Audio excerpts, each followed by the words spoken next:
And every time I pass through a village, I can smell amazing food, amazing breakfast, but I'm not gonna eat anything right now.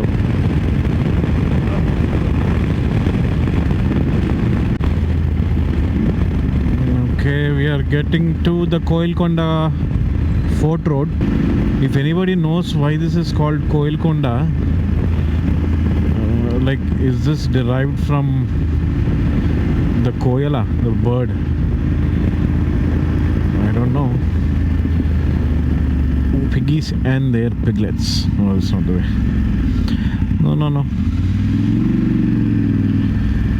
I wonder if this is the only way. Okay, take it down here. Sorry, doggy. Okay, this is the back road part of the journey. It's okay, we only have like 3 kilometers left, so not too big of a deal.